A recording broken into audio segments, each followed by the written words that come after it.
serving the Republic of the Philippines for more than 75 years. Ito po ang Presidential Broadcast Service. Ang Pilipinas ngayon. Narito na ang pinakamainit na mga balita na nakalap sa bawat sulok ng bansa. Ihahatid sa bawat Pilipino saan man kayo sa mundo.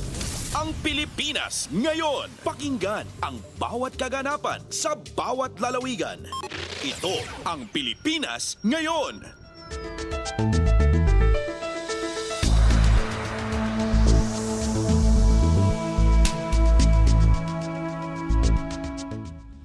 Magandang araw po sa ating mga tagapakinig. Welcome po ulit sa ating programang Ang Pilipinas Ngayon. Sa ngalan ni Ven Blones, ito po si Steph Vicente. Samahan niyo po ako sa kabuuan ng ating palatuntunan.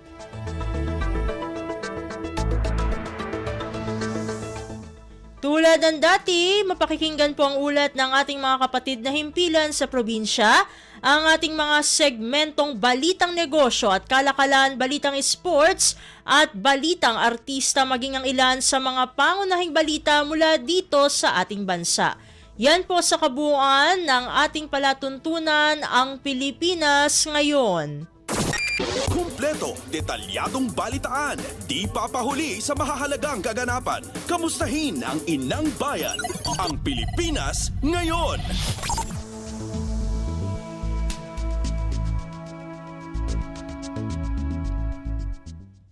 Sa mahahalagang balita, mariing kinondena ni Pangulong Ferdinand R. Marcos Jr.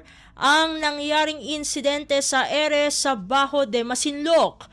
Nagpakawala ang People's Liberation Army Air Force ng drop flare sa rutang dinaraanan ng Philippine Air Force o PAF na nagsasagawa ng routinary maritime patrol sa teritoryo ng bansa. Dahil dito, muntik nang mabangga ang eroplano ng Air Force ng Pilipinas.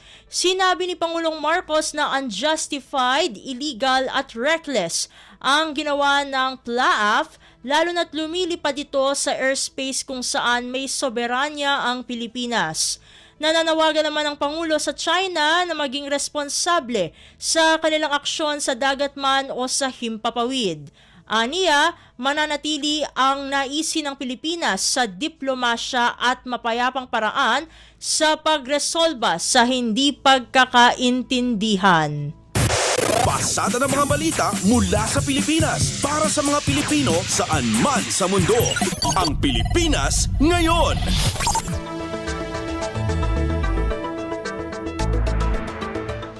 Sa kaugnay na balita, nanindigan ang Armed Forces of the Philippines o AFP na magpapatuloy ang regular na pagpapatrolya nito sa Bajo de Masinloc.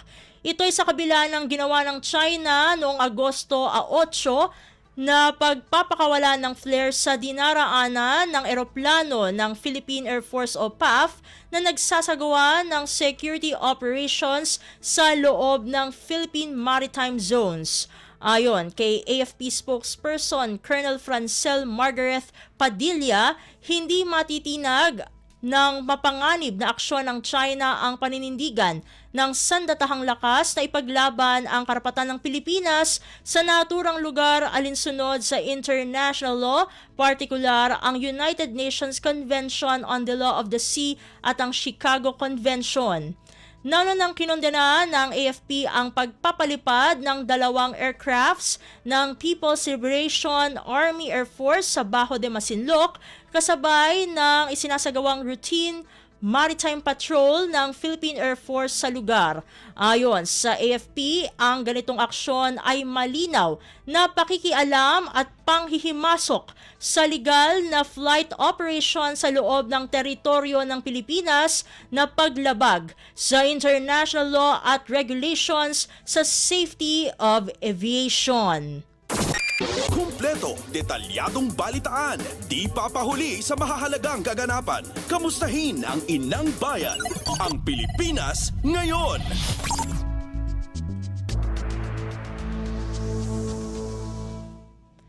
Sa iba pang mga balita, magkasamang isinagawa ng Philippine Air Force o PAF at United States Pacific Air Forces o PACAF ang isang joint exercise na tinawag na Iron Blade na kapwa ikinasa sa Basa Air Base sa Pampanga at Brigadier General Benito N. Ebuen Air Base sa Mactan, Cebu.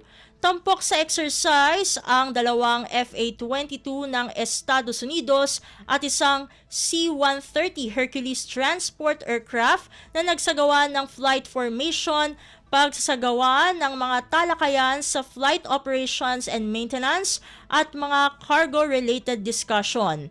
Ang Iron Blade ay bahagi ng mga aktibidad ng US Air Force matapos ang kanilang paglahok sa Pitch Black exercise sa Australia at bago ang pagpunta nito sa Kadena Air Base sa Japan. Sa kabuuan, may 6 na F-22 at 3 C-130 na sasakyang panghimpapawid ang US Air Force na kasali sa isinagawang stopover nito sa bansa. Pasada ng mga balita mula sa Pilipinas para sa mga Pilipino saan man sa mundo. Ang Pilipinas ngayon.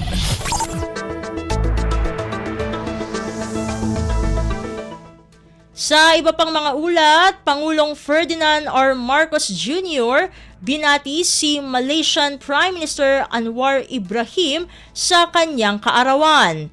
Sa kanyang mensahe sa video, inalala ni Pangulong Marcos ang kanilang magandang pinagsamahan bilang ASEAN leaders. Ayon pa sa punong ehekutibo, pinahahalagahan niya ang kanilang pagkakaibigan at ang tulong nito para sa ibang mga pagsubok bilang mga pinuno sa ASEAN region. Our friendship has helped make the challenges of leadership more bearable. Sometimes, I dare say, even enjoyable. For me, you are more than just a neighbor in ASEAN. You are a trusted friend with whom I share many fond memories. Si Pangulong Ferdinand R. Marcos Jr.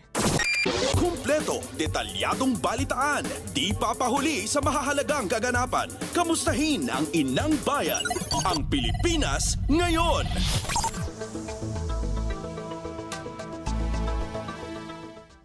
Samantala, Pangulong Ferdinand R. Marcos Jr. ipinangako na mas pabababain pa sa 9% ang antas ng kahirapan sa taong 2028. Ito ay kasunod ng pagbaba sa 15.5% ng antas ng kahirapan sa bansa. Ibig sabihin, nasa 2.5 milyong Pilipino ang naiangat mula sa kahirapan at 10.9% na lamang sa mga Pilipino ang nananatiling mahirap. Sinabi ng Pangulo na mamumuhunan ang bansa sa mga programang pang-infrastruktura na lumilikha ng trabaho at magbibigay seguridad sa kalagayan ng mga mamamayan. I assure you, this government will continue to invest in job-generating infrastructure, social protection programs, health, and education for all Filipinos. We will not rest on our laurels, but use them to propel us forward into social and economic transformation.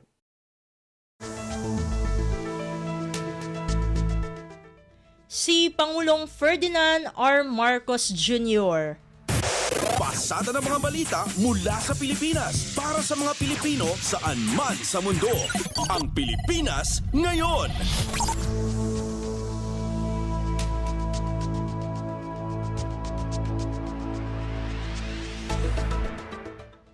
Sa iba pang mga balita, bibigyang parangal ni Pangulong Ferdinand R. Marcos Jr. si 2024 Paris Olympics two-time gold medalist Carlos Yulo at iba pang outstanding Filipino Olympians sa Palasyo ng Malacanang ngayong Martes.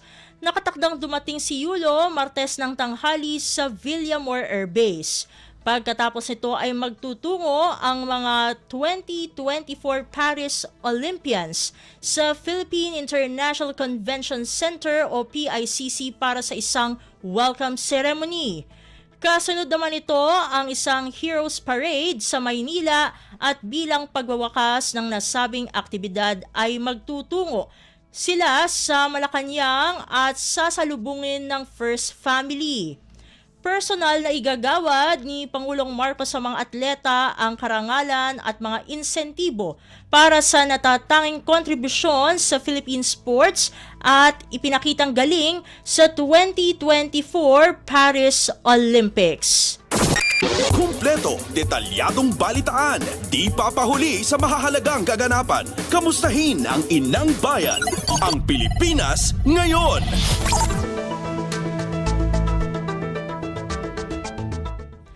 Samantala, nagbukas ang Department of Health o DOH ng linya para sa mga may sakit na leptospirosis sa ilang mga ospital sa Kalakhang, Maynila. Sinabi ni DOH spokesperson, Assistant Secretary Albert Domingo na nagdagdag na ang mga ospital ng bilang ng mga kama na inilaan para sa mga pasyente na mayroong leptospirosis. Ang pagdami ng may leptospirosis ay dulot ng pagbaha na naranasan dahil sa bagyong Karina at Habagat. Sa ngayon ay may kakayahan pa rin aniya ang mga ospital para asikasuhin ang mga nagkakasakit ng leptospirosis. Sa lahat ng mga napalusong sa baha, anumang dahilan, no, basta kayo po ay napunta sa tubig baha sa nakaraang buwan, maaari pong kahit wala kayong nararamdaman, kumonsulta na po sa inyong pinakamalapit na health center. Mas madali po yung maresetahan, magkonsulta para wag na ho tayong humantong sa kakailanganin pang pumunta sa ospital.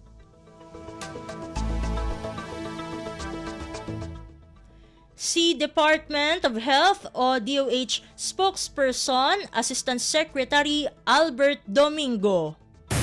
Pasada ng mga balita mula sa Pilipinas para sa mga Pilipino saan man sa mundo.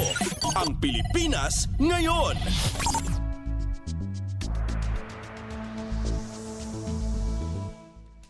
Sa iba pang mga balita, tumaas ang bilang ng kaso ng dengue sa bansa ngayong taon kumpara noong nakaraang taon ng 2023.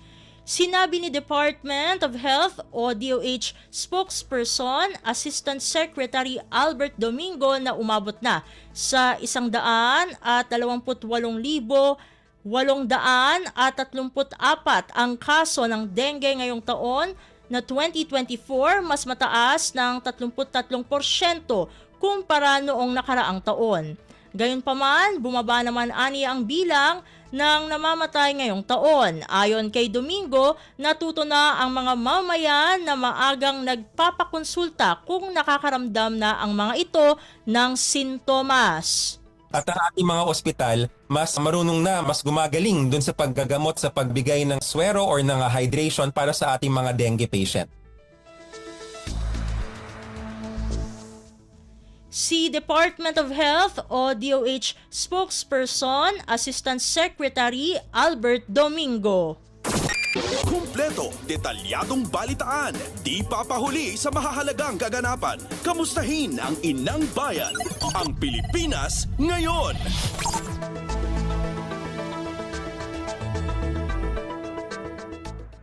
Sa iba pang mga ulat, nagbabala naman ang PhilRice laban sa mga pekeng social media account na gumagamit ng pangalan ng ahensya upang mag-alok ng produkto sa mga magsasaka.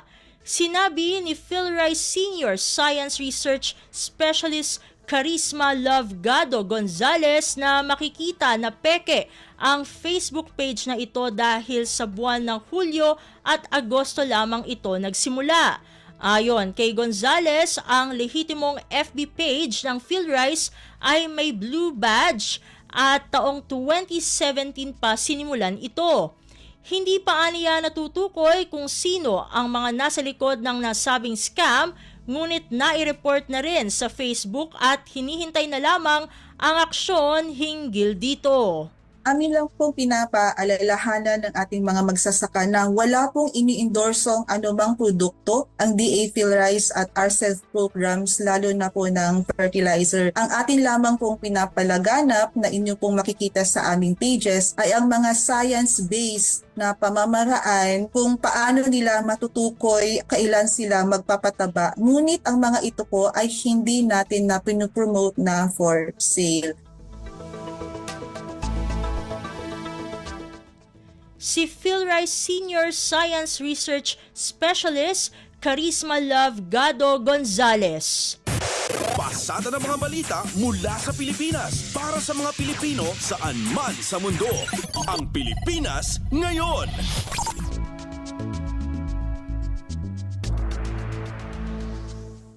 Samantala, organizational meeting ng Quadcom nakatakdang isagawa ngayong araw ng Lunes sa Pampanga upang ilatag ang committee rules habang sa Huwebes posibleng ikasa ang unang hearing ng Joint Committee. Ang Quadcom ay binuo para maimbestigahan ng mas malalim ang koneksyon ng mga pogo, illegal na droga at extrajudicial killings o EJKs. Ang detalye ng balitang ito mula kay Kathleen Forbes. Dadalhin ng binuong Quadcom ng Kamara ang pagsisiyasat nito sa Pampanga. Ayon kay Dangerous Drugs Committee Chair Robert Ace Barbers, ngayong araw isasagawa ang organizational meeting ng Quadcom para ilatag ang committee rules. August 15 naman o sa Huwebes ikakasa ang unang hearing ng Joint Committee at gagawin niya ito sa Pampanga. Paliwanag niya nasa Pampanga kasi ang isa sa mga na-raid na Pogo Hub at dito rin nasa lakay ang nasa 3.6 billion pesos na halaga ng illegal na droga sa Setyembre ng nakaraang taon. Maliban dito may ilang key witness sa usapin na nasa Pampanga. Kasi ang natin na mayroong maaaring witnesses, no, na nandiyan dyan malapit sa lugar na yan na pwedeng humarap at pwedeng magbigay ng information. Kaya dadali natin ang dyan sa lugar na yan ngayong August 15. Kasama naman sa mga iimbitahan ang acting mayor ng Bamban Tarlac, CIDG personnel, opisyal ng PAGCOR, ilang general ng PNP gaya ni Police Major General Romeo Karamat at General Eliazar Mata ng PNP Drug Enforcement Group. Ang Quadcom ay binuo para mas malalim na maimbestigahan ang koneksyon ng mga pogo, illegal na droga at EJK. Ito si Kathleen Forbes para sa Radyo Pilipinas. Detalyadong balitaan, di papahuli sa mahahalagang kaganapan. Kamustahin ang inang bayan, ang Pilipinas ngayon.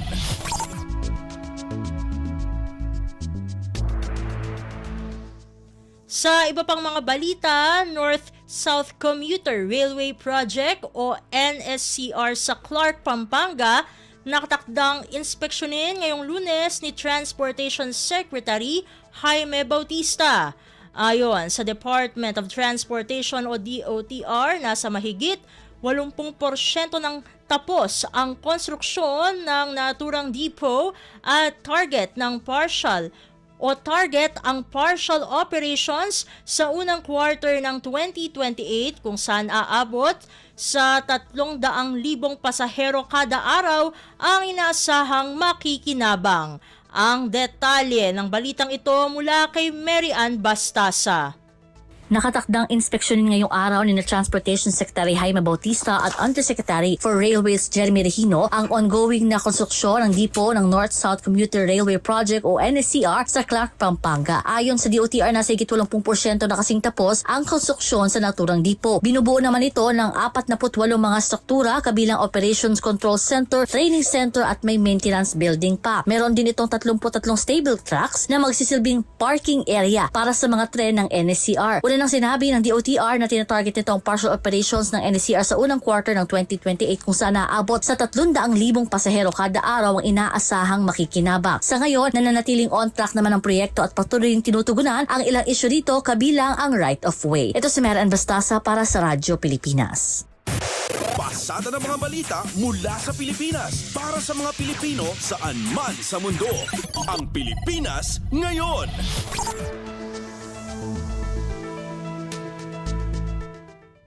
Samantala, tulong para sa mga naapektuhan ng oil spill sa Bataan umabot na sa 22 milyong piso. Samantala, hanggang Agosto 10 ay umabot pa sa 44,000 pamilya o katumbas ng 167,857 na individual ang apektado ng oil spill mula sa lumubog na MT Terra Nova oil tanker sa Limay, Bataan. Ang detalye ng balitang ito mula pa rin kay Mary Ann Bastasa.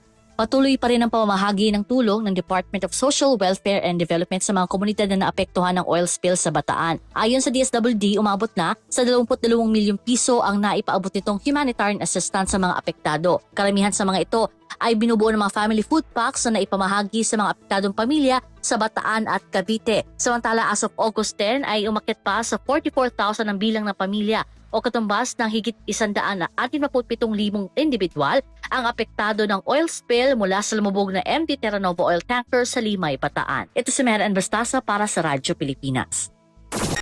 Kumpleto, detalyadong balitaan, di papahuli sa mahahalagang kaganapan. Kamustahin ang inang bayan, ang Pilipinas ngayon.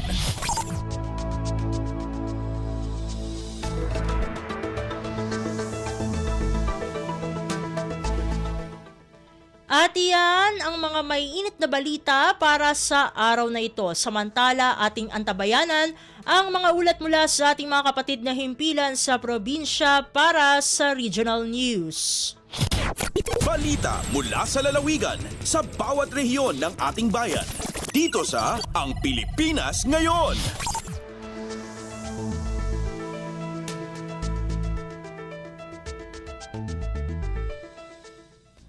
Narito na ang bugso ng ating mga regional news. Dumako muna tayo sa rehiyon ng Luzon.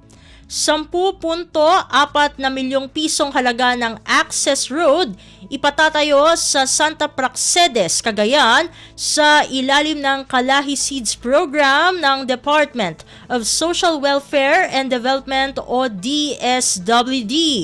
Narito ang buong balita na ihahatid sa atin ni April Racho mula sa Tugigaraw.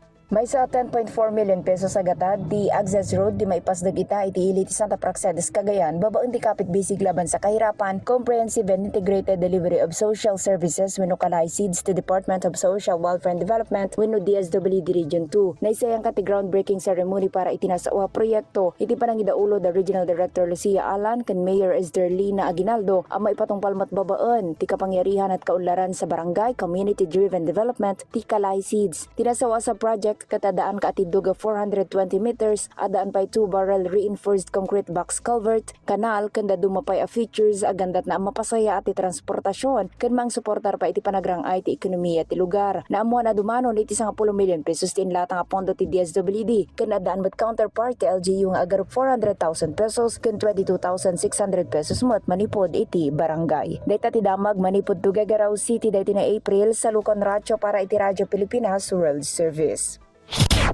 Balita mula sa lalawigan sa bawat rehiyon ng ating bayan. Dito sa Ang Pilipinas Ngayon.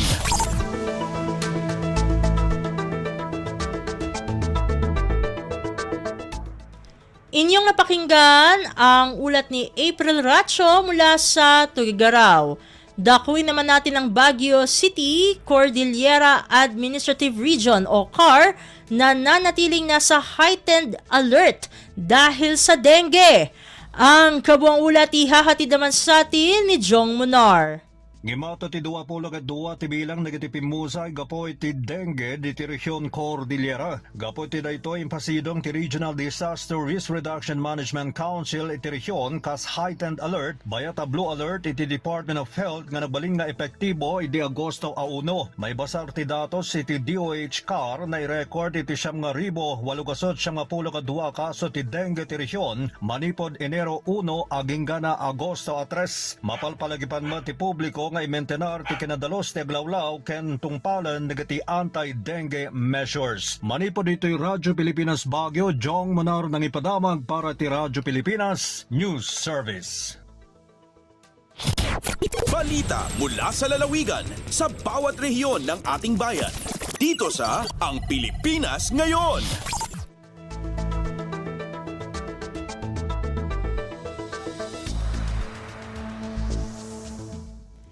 Inyong napakinggan ang ulat ni Jong Munar mula sa Baguio City. Dumako naman tayo sa Virac. Bagong mga scholars sa ilalim ng Medicine at Law Scholarship and Return Service Program ng lokal na pamahalaan ng Catanduanes ipinakilala. Ang detalye ng balita ihahatid naman sa atin ni Juris De La Rosa. Ipinamidbid kan lokal na gobyerno nin Catanduanes ang mga bagong scholar kaini sa irarom kan Catanduanes Medicine and Law Scholarship and Return Service Program. Anong digdi ang nag-aadal kan medisina asin anuman an sa abogasiya. Piglalauman na masyerbe sa probinsya ang mga provincial scholars na ini sa sandali na makapagtapos sa indang mga nabanggit na kurso. Ang Catanduanes Medicine and Law Scholarship Program tulong taunang nagdadalagan sa probinsya. Programa ini kan lokal na gobyerno ng Catanduanes na nagtataon ng oportunidad sa mga estudyanteng Katandunganon na nangangarap maging doktor asin abogado na masyerbe sa laog kan probinsya. Magigirumduman na nagkaigwanin araw kay ning programa ang PLGU bunsod kan kakulangan ng serbisyo ng mga doktor asin abogado dahil tamas pinipili kan mga ini na magtrabaho sa luwas kan probinsya. Hale Vera Catanduanes, ako si Juris De La Rosa para sa Radyo Pilipinas World Service. Balita mula sa lalawigan sa bawat rehiyon ng ating bayan. Dito sa Ang Pilipinas Ngayon.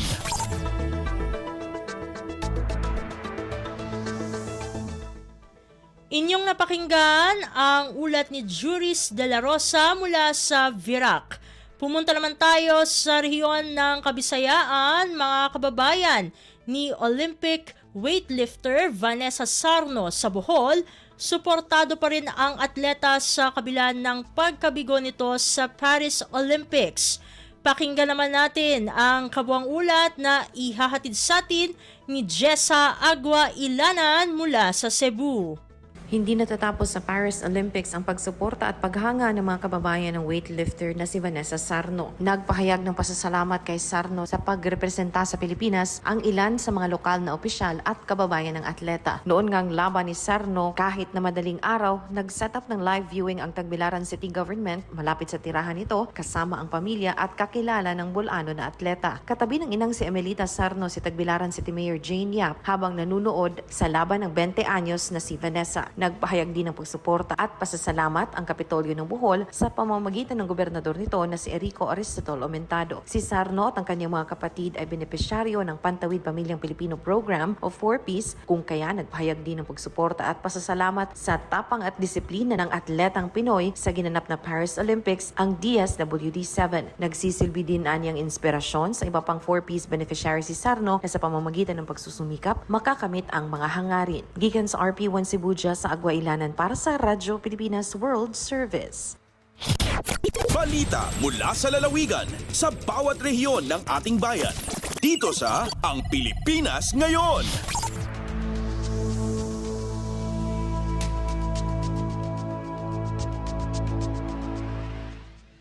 Inyong napakinggan ang ulat ni Jessa Agua Ilanan mula sa Cebu. Puntahan naman natin ang Iloilo. 3 Sustainable Livelihood Program Association sa Carles, Iloilo nakatanggap ng livelihood grants mula sa DSWD-SLP. Narito si Marian Grace Erenieta para sa detalye ng balita. Nagbaton sa livelihood grants ang 3 ka Sustainable Livelihood Program o kon SLP Association sa Carles, Iloilo gikan sa Department of Social Welfare and Development o kon DSWD-SLP. Nag-release ang 1.8 milyones pesos nga cheque ang DSWD-SLP sa Borosbos SLP Association, Tarong SLP Association kag Abong SLP Association. Nagbaton sang tig 600,000 pesos ang Borosbos SLP Association kag Tarong SLP Association para sa egg laying project kag 600 pesos man ang gimbaton sang Abong SLP Association para sa General Merchandise Project. Yara sa pag-turnover sang cheque sanday Municipal Mayor Sigfredo Bitita kag Municipal Social Welfare Officer Trina S. Antonio. Nagikan sa Iloilo Marian Grace Erenieta para sa Radyo Pilipinas World Service. Balita mula sa lalawigan sa bawat rehiyon ng ating bayan. Dito sa Ang Pilipinas Ngayon.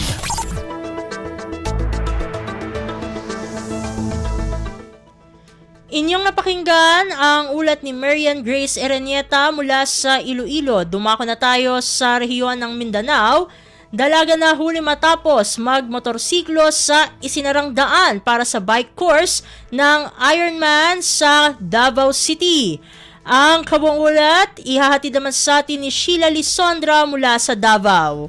Pasakahan og kaso ang 28 anyos ka babae kinsa misulod sa bike course sa Ironman 70.3 sa Davao City gamit ang iyang motorsiklo kagahapon sa buntag. Sa report nagipagula sa Davao City Police Office, kasong paglapas sa Article 151 sa Revised Penal Code o ang resistance and disobedience to a person in authority or the agents of such person. Batok ka ang ipasaka batok ngadto kang Crisel, 28 anyos nga residente sa Barangay Daliao, Toril, Nindak, Bayan sa Davao. Sumala pa sa investigasyon sa Toril Police Station, pugsanon matud pa nga gisulod sa maong suspect ang bike course gikan sa GTH Crossing samtang adunay pasyente nga gipaagi padulong sa duol nga ospital pasado alas 8 sa buntag.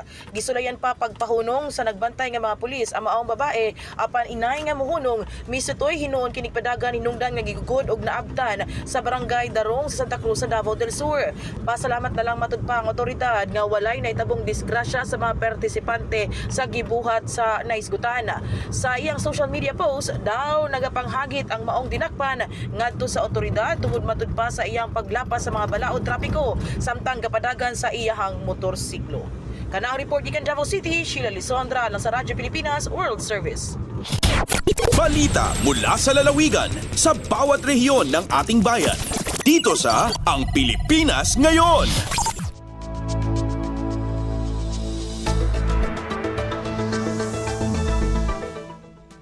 Inyong napakinggan ang ulat ni Sheila Lisondra mula sa Davao. Puntahan naman natin ang Butuan. Philippine National Oil Company o PNOC planong magtayo ng wind at solar farms sa probinsya ng Dinagat Islands upang tugunan ang tumataas na demand sa kuryente. Ang detalye ng balita ihahatid naman sa atin ni Jocelyn Morano. Sa nagkataas nga demand sa kuryente sa probinsya sa Dinagat Islands, na panahon ang plano sa Philippine National Oil Company kon PNOC nga mutukod sa wind ug solar farm para magsilbing power reserve. Laraw sa PNOC maka-generate og 500 to 1,000 kilowatts katumbas sa 1 megawatt nga electricity. Gibutyag ni Provincial Planning and Development Officer George Daligdig na palig-on na ang maong plano sa panagtagbo nila PNOC President Oliver Butalid ug Governor Nilo Demery Jr. sa miaging semana. Natumbok ang munisipyo sa San Jose, ang kapital sa probinsya, isip lugar para pahimutangan sa electricity source project. Diin banaban ng kasugdan kini karong Oktubre ning tuiga. Sumala pa importante ang power reserve kay nagkadaghan ang mga namuhunan, magkatabang usab og pakusog sa turismo ug masuportahan ang pagpalambo sa industrialisasyon sa probinsya. Mula sa RP Butuan, kini si Jocelyn Morano para sa Radyo Pilipinas World Service. Balita mula sa lalawigan sa bawat rehiyon ng ating bayan. Dito sa Ang Pilipinas Ngayon.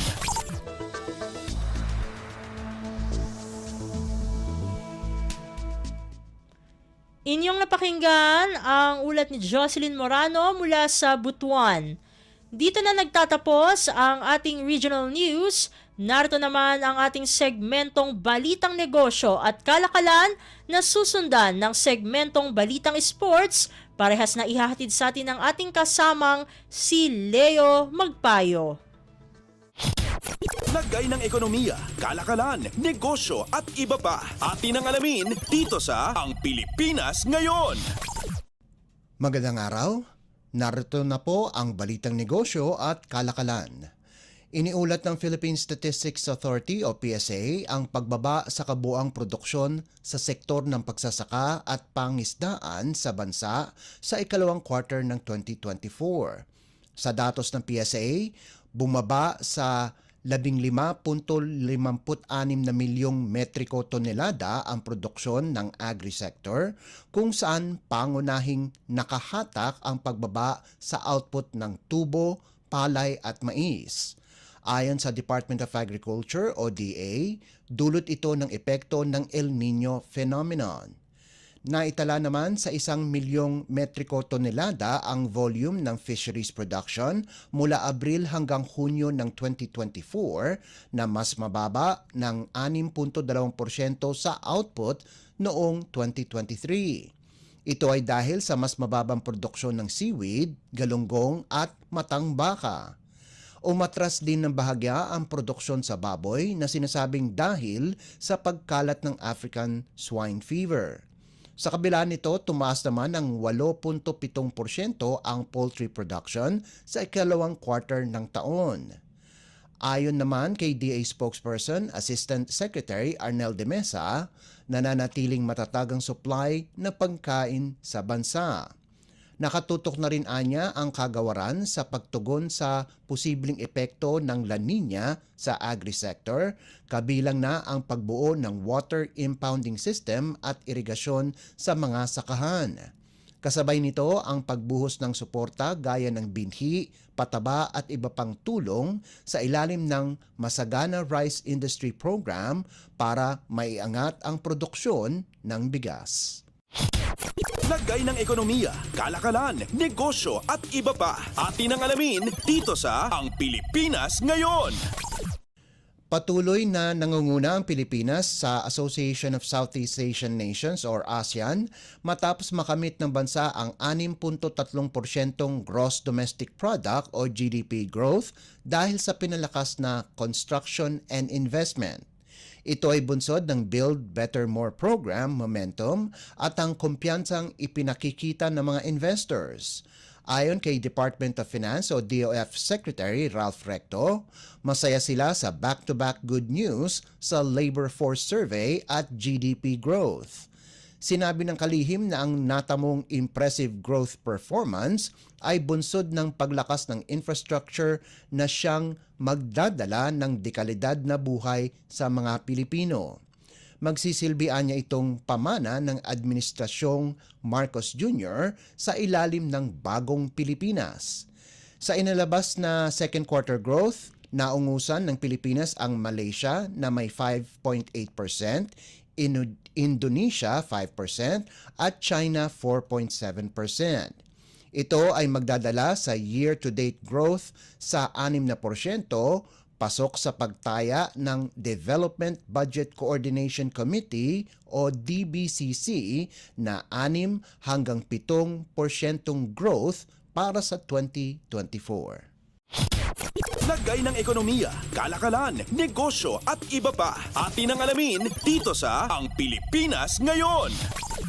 Ibinahagi ng Bangko Sentral ng Pilipinas o BSP sa kamakailang naganap na forum ang kahalagahan ng matalinong pagpaplano para sa pagreretiro kabilang ang pagtampok nito ng Personal Equity Retirement Account o PERA bilang isang kasangkapan para sa pagkamit ng financial security sa retirement. Dito binigyan diin ni BSP Deputy Governor Eduardo Bobier kung paano sinusuportahan ng PERA, isang halimbawa ng Open Finance Initiative ng BSP, ang mga Pilipino na makamit ang kanilang financial freedom na ginagawang mas madali ang kanilang financial decisions. Samantala, binigyang pansin naman ni Deputy Governor Chuchi Fonashier ang pangangailangang magplano ng mabuti para sa pagriretiro at kahalagahan ng mga pagsisikap kasama ang iba't ibang ahensya ng pamahalaan. Sinabi rin ni Trust Officers Association of the Philippines o TOAP President Christian Alonzo Velasco ang kahalagahan ng maagang pagpaplano para sa pagriretiro at pinayuhan ang mga Pilipino na magtakda ng malinaw at konkretong mga layunin. Tinalakay din sa forum ang epekto ng inflation sa pag-iipon para sa pagreretiro at ang mga mekanismo sa pag-i-invest sa pamamagitan ng pera na sinasabing isang mahalagang karagdagan din sa tradisyonal na pension plans. Lagay ng ekonomiya, kalakalan, negosyo at iba pa. Atin ang alamin dito sa Ang Pilipinas Ngayon. At para naman sa sports balita, updates at pinakahuling mga usapin sa mundo ng palakasan. Atin ang pakinggan dito sa Ang Pilipinas Ngayon. Nagsilbing flag bearers ng Pilipinas sina Carlos Yulo at Ira Villegas sa pagtatapos ng 2024 Paris Olympics. Nagbigay si Yulo ng 2 gintong medalya para sa Pilipinas pagkaraang manalo sa vault at floor exercise sa men's artistic gymnastics, habang ang bagong salang sa Olympics na si Villegas naman ay nakopo ang bronze medal sa women's 50 kg division ng boxing. Sasamahan sila sa closing ceremony ni na kapwa boksingero Nesty Petesio na nakasungkit din ng bronze medal, Carlo Paalam, Hergy Bacyaran at Yumir Marshall, kasama din ang mga weightlifters na sina John Siniza, Elrin Ando at Vanessa Sarno. Kasama din sa 20 kataong delegasyon si hurdler Lauren Hoffman at pati na rin ang mga coaches ng boxing at weightlifting. Salamat kay Yulo, napaganda ng Pilipinas ang kanilang performance mula sa Tokyo Games noong 2021 kung saan nakakuha ang Pilipinas ng 4 na medalya, 1 ginto mula kay Heidelin Diaz, 2 silver medal mula kay Petesio at Paalam at 1 bronze mula kay Marshall. Inaasahan na darating sa bansa ang mga Olympians sa Martes at sila'y pangangaralan sa Malacanang Palace sa pangunguna mismo ni Pangulong Ferdinand R. Marcos Jr. Updates at pinakahuling mga usapin sa mundo ng palakasan. Atin ang pakinggan dito sa Ang Pilipinas Ngayon.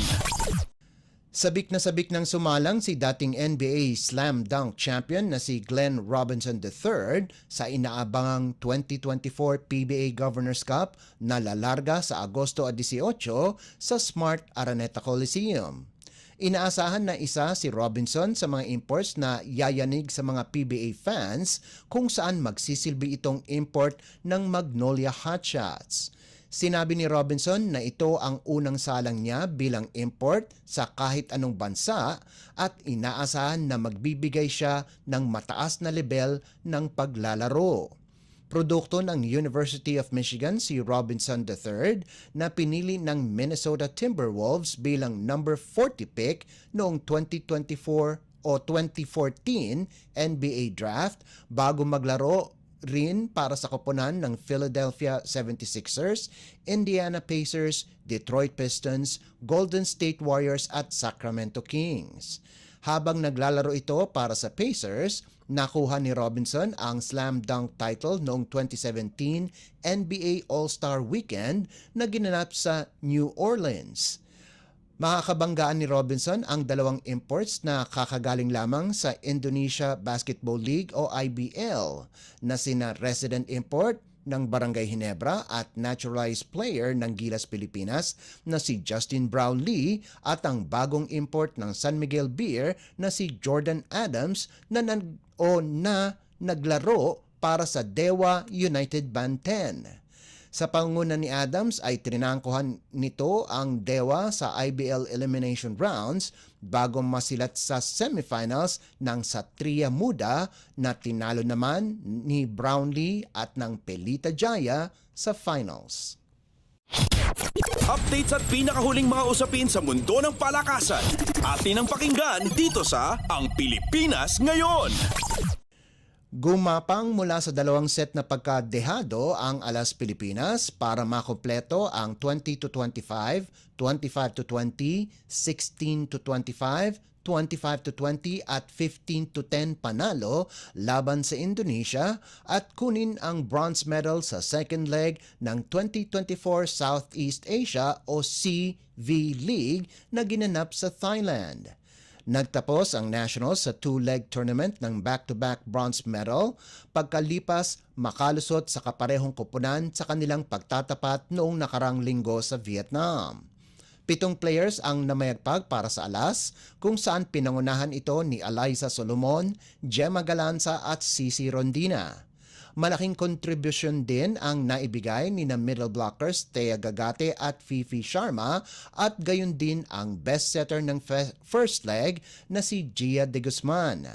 Wala pa rin panalo ang Indonesia sa 6 na laro sa 2 leg ng V-League. Susunod na masisilayan ang Alas men's team sa V-League na sisimulan ang first leg sa Biyernes na gaganapin sa Ninoy Aquino Stadium. Ang second leg naman ay nakatakdang gawin sa Indonesia sa Agosto 23. Updates at pinakahuling mga usapin sa mundo ng palakasan. Atin ang pakinggan dito sa Ang Pilipinas Ngayon. At yan ang pinakahuling balita sa larangan ng palakasan. Para sa Radyo Pilipinas World Service, ito po si Leo Magpayo. Magandang araw. Updates at pinakahuling mga usapin sa mundo ng palakasan. Atin ang pakinggan dito sa Ang Pilipinas Ngayon.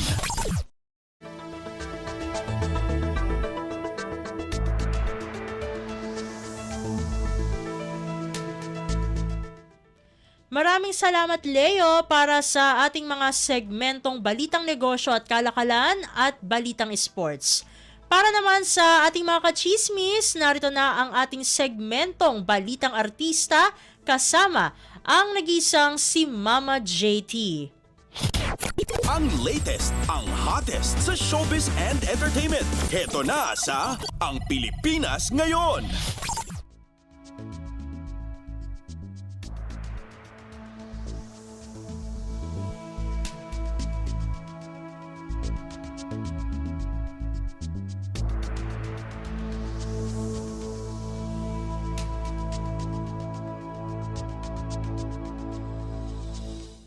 Magandang araw sa ating mga chismoso at chismosang nag-aabang ng mga trending na balita sa mundo ng showbiz. Ito na ang ratsyada ng mga chika.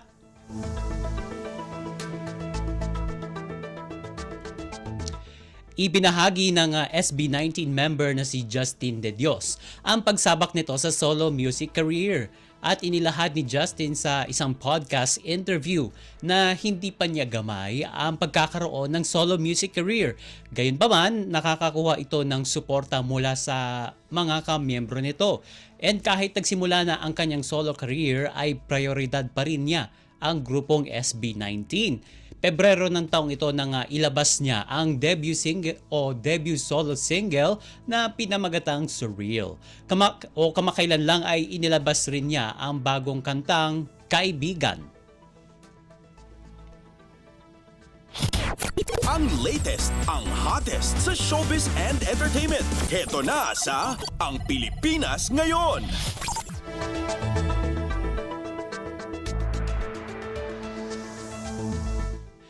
Samantala, sinabi rin ng SB19 member na si Justin na pangarap rin niya ang maging aktor. Sabi niya, bukod sa pagkanta at pagsasayaw, matagal na rin niyang pinangarap ang maging artista at makapag-portray ng iba't ibang role. Sa katunayan ay na-enjoy ni Justin ang pagiging guest sa Kapamilya TV series na Senior High na pinagbidahan ni Andrea Brillantes. At habang naghihintay ng oportunidad at offer para sa acting projects, ginagamit ni Justin ang kanyang acting at directing skills para sa mga proyekto ng grupong SB19. Ang latest, ang hottest sa showbiz and entertainment. Heto na sa Ang Pilipinas Ngayon.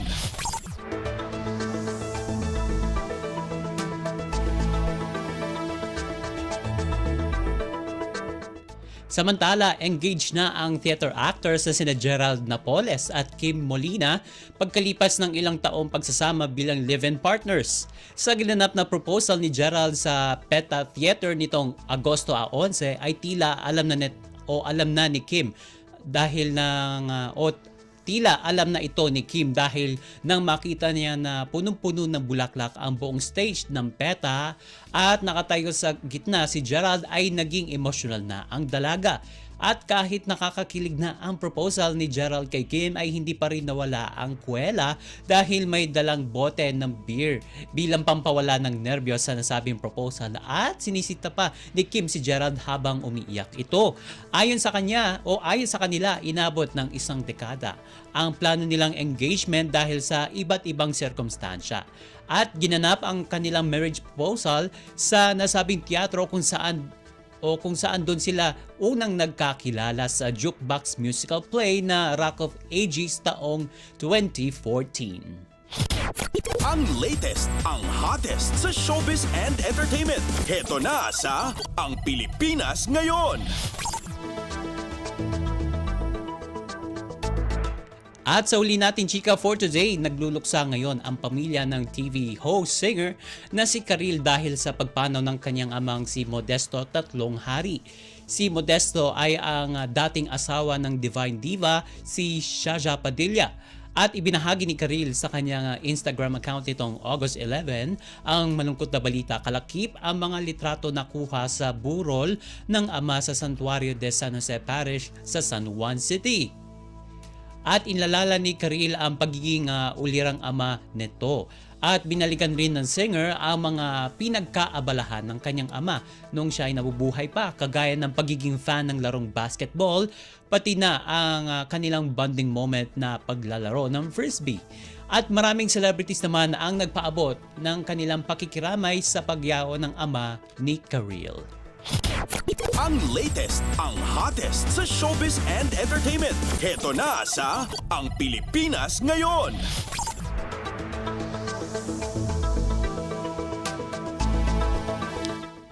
At wala na tayong sapat na oras para sa ating balitang artista. Maraming salamat mga ka-chismis sa pakikinig sa aking mga chika for today. Ako po si Mama JT para sa Radyo Pilipinas World Service. Ang latest, ang hottest sa showbiz and entertainment. Heto na sa Ang Pilipinas Ngayon.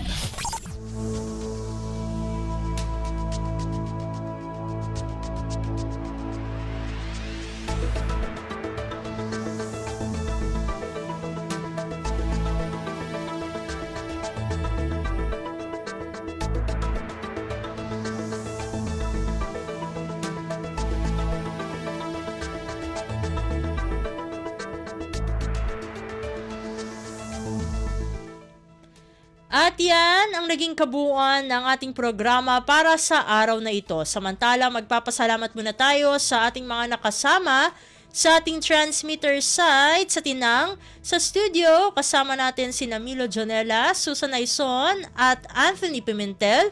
Pinasasalamatan din natin ang ating executive producer para sa araw na ito na si Jerome Toledo. Salamat din sa mga naghatid ng mga ulat mula sa Kamaynilaan at mga probinsya, pati na rin ang naghatid sa atin ng mga segmentong Balitang Negosyo at Kalakalan at Balitang Sports na si Leo Magpayo at ng segmentong Balitang Artista na si Mama JT.